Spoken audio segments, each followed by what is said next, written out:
Hello and welcome to the Kelcast, the Hearthstone Arena podcast where we try to get better without cursing. I'm Keldar, a longtime arena player and streamer on Twitch. Joining me is my co-host, another arena leaderboard player, Kellen Abel.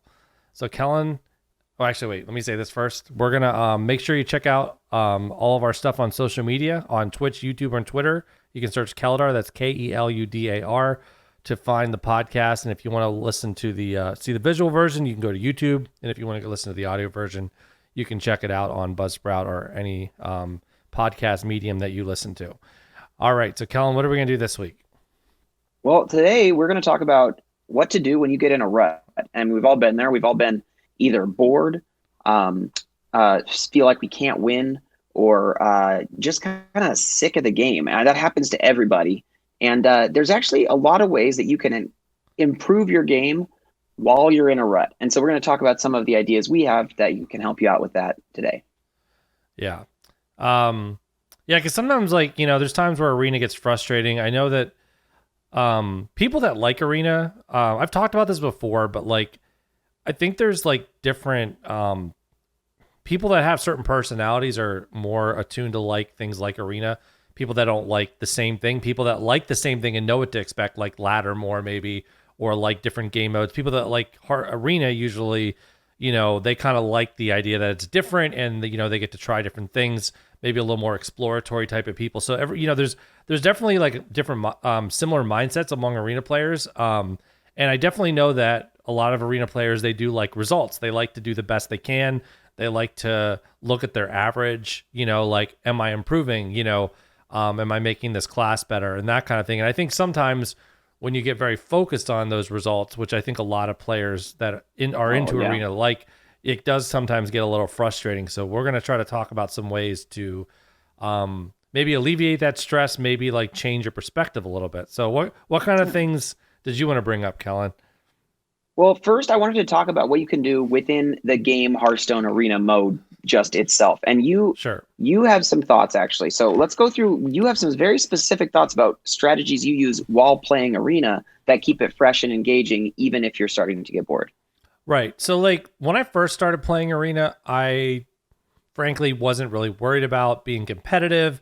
I also wasn't streaming on Twitch, so I didn't, but as I started getting onto Twitch and other players that I got to know on Twitch were competitive, I kind of was like, okay, well, maybe I'll try for a leaderboard. And, it was fun to try to push myself and push the limits of what I can do, get infinite and that kind of thing. But at the same time, as I started going down that path, I also started learning that sometimes it can actually increase your frustration because, you're setting a goal and then you don't hit your goal, or you're just having a really rough run. And specifically around, I guess it was, the Dark Moon Fair expansion, I had one of the worst stretches of arena I've ever had. And I did track it. It was over 90 runs. I think I only had I want to say 5 12s and 90 runs, which is a really, really low percentage for me. Normally I think at my normal level, I'm getting in a 12-win run maybe every 15 to 20% of the time. Well, I mean, not 20. I think it was close to 12 or 15 or something like that. So once every so often I was getting more 12s. And so that season was very frustrating because there's a lot more RNG, there's a lot more variance, there's a lot less I can control. But on this, I think it was kind of a two-edged sword. Not only was I having bad luck, but I was also just I wasn't doing well in the meta itself, but I was also having bad luck at the same time. So it kind of compounded on itself. And I got pretty frustrated. Oh, I remember well. Yeah. Yeah, so I thought there was a moment there where you almost just stopped. You weren't going to, but there were a couple times where I felt like you were just going to quit and retire mid-run, even though it was a leaderboard push or whatever. Yeah, and frankly, I can honestly say that the idea for this podcast, even though some of you may know that we did kind of dabble in this before, and then as I started kind of getting back into streaming a little more seriously, I really wanted to do the podcast, and I was thinking maybe there would even be battlegrounds, or I wasn't really sure. But my struggles in arena actually pushed the start of this back at least a month and a half or two, because I was just not really happy with things. But some things that I learned was that so for people that do more competitive stuff, here's some things that I definitely learned. If you're struggling, sometimes some of the best things you can do is to just stop micromanaging your results. So like instead of like I used to track my results. Like this past I didn't actually I'm not even sure if I think I didn't make the leaderboard on this past one because I don't think I even got 30 runs in. But I was more happy this way. Like I did less grinding and I stopped worrying about which class I was playing. And I just started kind of just playing for fun and still trying to do my best, obviously. But like when you're doing a leaderboard run and it's like, oh, I got a 12. Okay, my average is 9. And then you get that like 2 and it drops it. It just really feels really bad when you're watching the number go up and down. So I just stopped tracking my average. And honestly, until they like actually make their leaderboard live or something where it really matters, and I don't really care, frankly. Like I know there's a lot of people like Judge that have been on the leaderboard like top 10 like 6 times in a row or something, and that's really great. I just don't have the mental I just don't have drive to do that. So and it's not like you won't ever do it again. You'll probably go if something changes or if you're feeling up for it, you'll probably make the opposite decision in the future and go back to those super competitive, highly tracked, minute detailed things. But because you were frustrated, because you had a really big rut, you needed something to get out of it, and you found that taking the game less seriously and playing for fun while still playing your best was a better strategy for at least the short term, and who knows how long. Yeah. But I think that's kind of the key, that the linchpin that we'll see in a lot of these strategies that we talk about is it's not always about getting the top 10 leaderboard finish if you're getting frustrated and you're getting stuck, because if you keep focusing on one thing without anything changing, nothing will change. That's what's going to happen, right? You can't change anything if you don't change anything. So something has to change. And for you, it was making the top finishes on leaderboards take a back seat and having refinding the love of the game. Yeah, and like, sometimes I do think that when you're pressing for results, like you won't do as much experimentation. We talked about how it's fun to experiment in the beginning of meta. You can still do that later on in a meta if you make the choice to. Like what ends up happening is usually you figure out what works better. You figure out what to pick in this situation, so you kind of just go towards that. But you can also just make it's not even necessarily memeing. You can just be like, well, I'm going to try to make a faster deck. I know recently I had a 12-win rogue, and I'm like, what, screw it. I'm just going to see if I can make it like the thickest rogue I can with like a Colossus and double Vagrant and double Proto. And like, can I build it? Is it possible for me to build a deck that will work in this meta that way? And I did. It worked. Yeah. It got 12. It could have been luck a little bit, but it was fun to try to like figure out a way to make that work. I think one of the reasons that I've enjoyed playing Hunter the last couple metas so much is because it's been a fun class to play, and it's kept me interested. Even though its win rate may not be as high as some of the other classes, it's been an absolute joy to play. So I pick it more often. They do have a lot, and that's the thing. Like Hunter has a lot of fun cards. A lot of their cards do interesting things. Yeah, and I think that's one way. Like you're talking about choosing strategies that are atypical or just going all in on strategies, and alternatively, you're taking the best card every time. You're talking about choosing classes that are fun to play rather than the class that has the highest win percentage in HS replay. Yeah, and you're talking about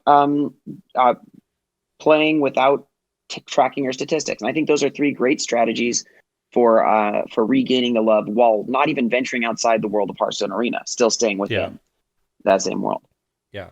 Another strategy that I've used is playing other games that are tangentially related to Hearthstone Arena, and so that might mean like if I'm feeling like I either can't win or I don't really understand the strategy of a format or something, or I feel like I'm playing too macro, whatever, if I'm too far in one direction or something, and I just can't seem to figure it out, then I will go play a different game that has some similar qualities. So some examples would be Hearthstone Battlegrounds. I think that's a game that allows you to focus on gameplay, micro game management, macro game management, long-term game plans, short-term value decisions, things like that, and lets you play with not just one opponent, but with 8. So you're thinking on a different type of scale. So I think that's a great game to play that gets you thinking about games in a different way. I also like Magic the Gathering. I think that's another game that is very similar, but has a different resource system. So it allows you to focus on different things, like focusing on the resources, which actually, when you come back to Hearthstone, makes you think about it a little bit differently. I think Slay the Spire is another great example, Oh and yeah. Hades, two roguelike games. They're not quite the same ones that, a movable character game and the other's a card game, but they're both roguelike games where you go as far as you can with a certain number of difficulty factors, and you try and build a deck in both situations. Really, if you want to be accurate, it really is just building a deck of different abilities or cards, and seeing if you can create a synergy based thing that will allow you to win the game. And what I really like about those roguelike games is you're Hmm. constantly deck building, even though they're not directly the same type of deck building as Hearthstone Arena, where you have the 30 cards, you pick one or three, etc. You're still doing a lot of things like discovering a ability or a card or whatever every time, and you're building your deck or your ability suite out of those. So very much like Hearthstone Arena, you end up going through a deck building process that leads to a finished product at the end, and your goal should be to have the most complete synergistic ability suite or deck that you can. So Hmm. then you can come back to Arena later after you've played some of those games and apply the lessons you've learned from them, or apply some of the thinking that you've changed through that, and apply maybe now you're thinking about the game from a much bigger scale because you played Magic Arena, and you just realized that your mana resources were so much more important that you have to think about what's going to happen on turn 10 and what you need to do on turn 4 to make that happen. And maybe that's not what was happening for you in Hearthstone Arena. So Yeah. sometimes you don't even know what your thinking will change like, or what will change your thinking. But just getting your head out of that really confined Hearthstone Arena space, playing another game with similar qualities, and then coming back can reset a lot of what you were experiencing when you were Yeah. feeling like you were in a rut or feeling behind or stuck or whatever you want to call it with Arena. I think this is a very specifically good time to have this conversation, mostly because, as we've talked about, Arena right now, you can take it or leave it, but you just have to accept that variance right now is really freaking high. So like, I was actually talking to someone that's interested in coaching recently, and I explained to Oh, him that we were having some kind of preliminary discussions about where he's at, and I was saying, you have to kind of accept right now, like before I could say like, okay, your average is this and that's what's going on. But the truth is that, you can do everything correctly. Um, in the old Arena, like if you drafted a perfect deck and you got a certain amount of good like power level in your cards, like you pretty much could just expect that I'm going to go 9 wins with this deck or higher. Like you just kind of knew. And if you didn't, it was a really big outlier. Well, now, like you can do everything right. You can draft the right deck with the right thought about the meta, and you can just get the wrong matchups, the wrong decks, and you can go 2 wins or less easy, even with like a 12-win deck. There's definitely no doubt about that. So I think that the chances of hitting these like really frustrating, because that's really frustrating, is when you feel like, man, I did everything right. I didn't draft greedy. I did everything I was supposed to do, and it didn't work. And like then you start questioning yourself. And this, I remember when I was in my rut, that's something I did. What really spiraled me was I wasn't even trying anything specific because I was just nothing was working. So I was just kind of in this spiral, like, like yeah. I'm not, instead of just trying to pick a certain strategy and simplify things, I just was making it way too complex, you know. Right. And Right. so Right. sometimes simplifying things and just I don't know, maybe I'm going a little bit off a tangent here, but I'm just No, no, saying, no. it's good Well, to I think it's good to identify where the meta is at right now, because it is a lot of variance and it really can yeah. throw you off more than normal. And I think I guess what I'm trying to get to, my main point is that there is a certain level that you have to just accept what is Arena right now, which is you have to accept that the variance is there and that your a level of control over how your results go is a lot less than maybe you're used to or what you like Yeah. even. And So the best Arena players that if you're able to achieve a 9-win average, that's ridiculous, right? Like having a 9-win average at the end of a leaderboard sequence is a sure. crazy number. So that is only a 75% game win rate. That's 9-3. Mm, 9 out of 12 is a 75% game win rate. Total yeah. games played, it's 75%. That Mm, is a huge percentage in games, but that's still not that much in terms of total wins. That means you're going to lose 1 in 4 games you play. Just as one of the if you go 9 wins on average, you're still losing 1 in 4 games you play, and yeah. it's hard to keep that in your head when you feel like your deck should win, when you feel like you've done everything right. But even if you're doing so well that you're getting 9-win average, you're still losing 1 in 4 games, and it is very difficult to square that with your feeling of I don't know, quality of deck or quality of understanding the meta. Well, see, I don't know if you agree with this, but there is one thing that I noticed, which I think makes sense in terms of statistics, which is, and this is just believe me when I say this, this is not to take away from their accomplishments, believe me. But it is true that the people that are most consistently on top of the averages are the people that are able to play the most games. Like the people like Judge Isherwood, Save File, like they're playing, I don't even know how many arena runs they're getting in, but it's like at least triple what I'm doing, if not more. So, like your ability to hit a higher average is just, you have a higher percentage chance to do it, when you have more runs in. So like, don't be frustrated if you only have time for 30 runs and like that 30, over those 2 months, you only can get like 6, because the next time you might get 8. You know what I mean? Like it's, right. It changes it based on how many runs you're getting in, especially again, it's actually it's even, I guess it's, what's the word? It's made even bigger because of the fact that the variance is higher. So that part of it is actually more pronounced than even normal. So anyway. So I would say there are a few exceptions to that rule. I think Kolst is one of the I think that he's undersold as a high level arena player because he does multiple servers. Great. Yeah. And the fact that he does multiple servers takes away from his ability to do a huge number of runs on a single server. So I think that's and I think Ish actually right now, I think Ish, because he's doing all of those speed runs and stuff, Isherwood's right around 30 to 40 runs total. And so it is possible, but then again, I know that I used to be able to do that. And then if I had a month where I would get, my first 30 runs wasn't good, I would keep playing. I would keep going until I had 60 runs or 70 runs some months, just to try and get to that magical You're pushing average. For that. Right. Yeah. Right. So it does over time, you do have to play more runs in order to even achieve the 7 to 9 win average that you really are looking for. Although I mean, it's not 7, that's not really fair, but more like 8, the 7.5 plus win average. Yeah. And let me just, go ahead. Sorry to interrupt you. Oh, I was just going to move on to outside of gaming things that you can do, but go ahead. No, I was going to, no, go ahead. Go with whatever you're going to say about outside gaming. Cool. Because I might have there's some things that I've done outside of gaming I can add to. I know there are, actually. I know there are. So one of the things that I do, because my job is coaching gymnastics, that's what I do. In the last couple of years, I got really into learning how to do a handstand.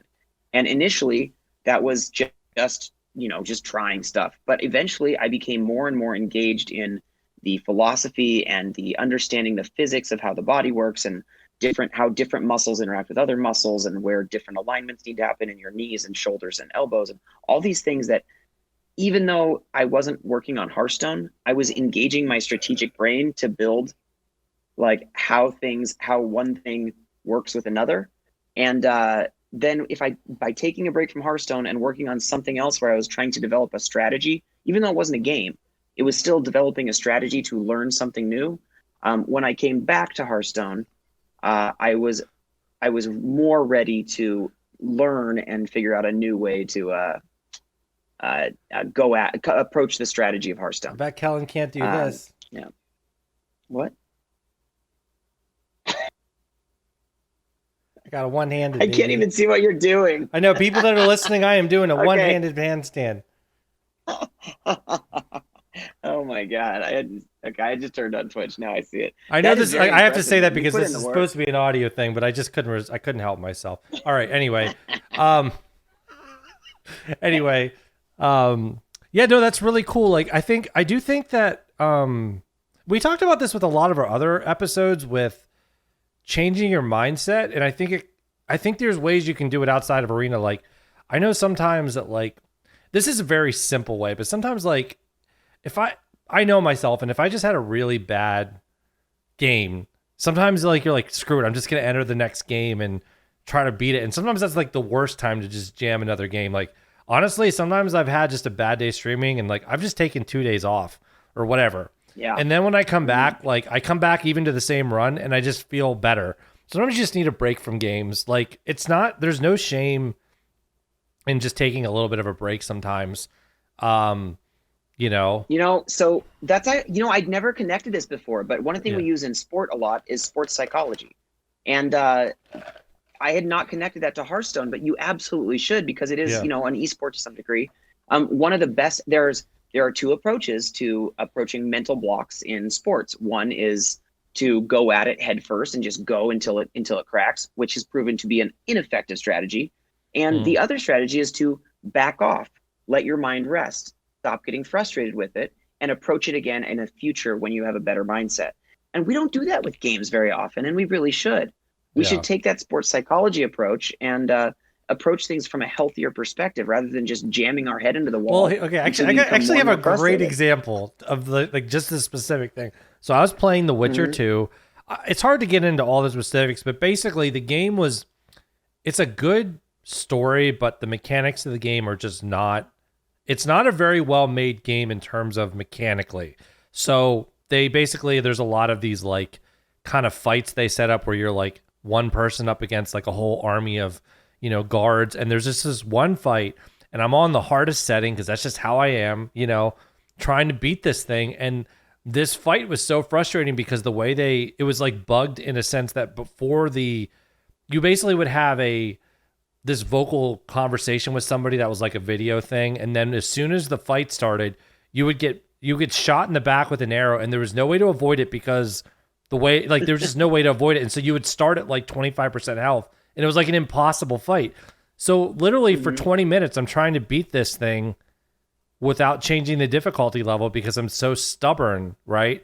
And instead, and then like the truth is, this is like one of the first times in gaming this has ever happened. I looked at myself and I'm like, what the fuck am I doing? Like, why do I care? Like, it's not my fault that they made the game stupid. Like, I just lowered the setting all the way. I beat the level and then I was happier. And I was like, why don't I do that more often? Like, I mean, I don't know. It just was kind of like this epiphany. And I don't know, when we were you just brought that up, it kind of made me think of it, No, that's like, right. there was nothing I could do. Like, I was never going to beat it on that difficulty setting. And I don't feel, now that the game is finished, I don't feel any like worse about myself because I did that. I actually was just happier to move on and like finish the game, So interesting. I don't know. And I think this comes that like what we're talking about here might come across as anti-competitive Hearthstone. That's just not the case. These are reset ideas so you can get back to being competitive. It's not, the goal is not to become non-competitive. It's to take a moment, breathe, do something that relaxes you, or Sun Bacon relaxes you as the new. Have you seen that card? We'll talk about that in a second. But that relaxes you so you can come back with an appropriate competitive mindset and get that leaderboard finish that you're looking for. Sorry to completely derail this, but have you seen the card Sun Bacon Relaxer? I mean, I know it's one of the new Quillboard things, but I don't remember what it does. It doesn't matter what it does. The name is the only thing that matters. What a ridiculous name for a Hearthstone card. I absolutely love it. It's such a good name for Is it almost as good as Cutter Butter? Scabs Cutter Butter. That's my favorite name ever. Right now that's number one for me, but yeah. I can't argue with Scabs Cutter Butter. That's pretty good too.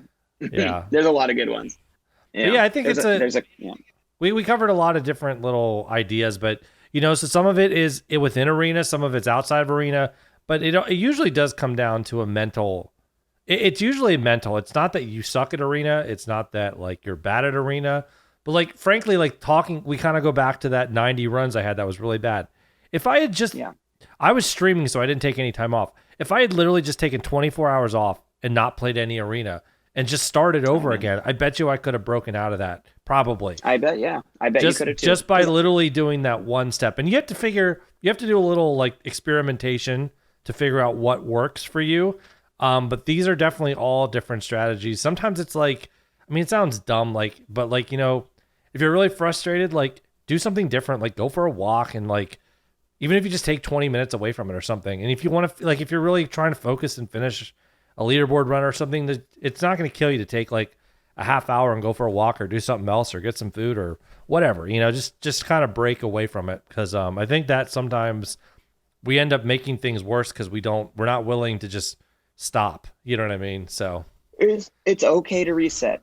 It's really okay. No one's gonna say, what a wuss, he can't even finish his, 30 in a row. Yeah. You're gonna be better at Hearthstone though because you did and take a break. Cool. Yeah. Well, I think that's pretty much covered. Do you have anything else you wanted to cover? I think that's it. I think we did it. We did it. Okay. So this was a little bit of a, we tried to do something a little bit outside of the box here. That's going to do it for the 16th episode of the Kelcast. Remember, you can join us at 8 p.m. Eastern or 5 p.m. Pacific every week on Twitch, or you can download the podcast wherever you get your podcasts every Monday. Remember, you can also find me on Twitch Monday through Saturday, 7 a.m. Eastern, or you can look on YouTube or Twitter by searching Keludar. That's Keludar. Make sure to tune in next week where I don't know what we're going to talk about, but I will tell you this. There was a video put out by Zeddy about Arena. It's really good. I might put a link to it in the notes. I would really highly recommend it. It's really cool to see somebody out. I wouldn't say he's outside of the Arena community, but he's a streamer that does a lot of other things other than Arena, and it's cool to see him giving some feedback and some criticism to Arena. I'm hoping that maybe I can get him to agree to come on here and interview him. He definitely likes to support smaller creators and stuff, so maybe I can make that happen. So I'm going to try to work on that. Great. Also, thanks to John Laux for the music in the episodes, and you can find a link to all our contributors in the show notes. This has been the Kelcast. See you next week.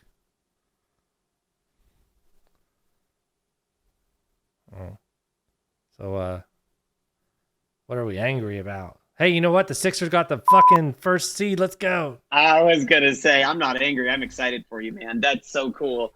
That's actually another one of the things that you and I do to reset. Sometimes if we've been talking about Hearthstone for, 48 hours in a row, it's nice to talk about something different. And one of the things we love is football and basketball. So we we go down that. And the funny thing is, what's fun about talking with Kellen is that a lot of my sports friends, frankly, don't care about the storylines and the intrigue. We talk kind of about the psychology of stuff. I think it's because of the I have a psychology degree and he's, like I said, he's a sports psychology, frankly, just in his job. So we'll talk about the team aspect and I talk a lot about Embiid and Simmons, and I was amazed that their general manager, they basically turned their whole team over. They had a lot of really bad contracts and stuff that their other general manager set up. And one season, he got rid of those contracts. I don't know how he got people to take those contracts. I don't either, man. And then he filled it with two, I wouldn't say they're, I guess, second tier stars. Basically just some kind of they're basically good. They're role players. They're role players, but they're really good at filling their roles, and they really fit what the team needed. And, and they also, the other thing was they switched to Doc, which was awesome. I actually That's huge. I actually really always liked the other coach. I can't think of his name. That feels so bad. But anyway, I did. Well, no, but I think he was always. I guess because he got us through the bad times. He seemed like actually a pretty smart coach. But at the same time, when you watch them in the playoffs, now I'm starting to realize after watching the season that maybe he didn't know as much as I thought he did, or he didn't know how to make the fit that we had work, because he was never able to get out of Embiid what Doc is. Embiid plus Doc is just a too powerful. Well, this is what Doc said to him. The beginning of the season, he said, Embiid has had this goal. He wants to be the MVP, and I don't know if he's going to make it this year because of injuries and stuff. But he has played really well. But anyway, he's like, so you want to be Embiid? You want to be the MVP, right? And he's like, yeah. And he's like, I don't think I've ever seen an MVP out of shape. And he literally said that to him, and Embiid laughed, but he took it seriously. He got a nutritionist. Yeah. He was able to push the right button. So. I think it's not a coincidence that his injuries have been lighter and easier to recover from this year than ever in the past. I think that is directly related to his approach to fitness this year. And big men like Antonio Davis and those type of big men. Anthony Davis. Yeah. Anthony Davis. They really like you were saying, their injuries are always that much more traumatic. A guy that's kind of skinny and small, they they pull something, like it doesn't really take as much for them to get back because they're not putting as much pressure on their joints and stuff. So anyway, we like sports. We like to talk about sports. Resets us, gets our brains back off the Hearthstone and then back into it. Yeah. Maybe I can talk about Ashes. I'll talk to you later. Wait, don't leave yet. Oh, yeah. Wait. Oh, okay. No, I'm just kidding. But yeah, maybe we can talk about Ashes sometime. Yes, let's do it next week. I want to talk about it because I know nothing. So that's let's talk about it when the NDA drops and I'm allowed to talk about it more. Okay, cool. All right. See ya. All right, peace, dude.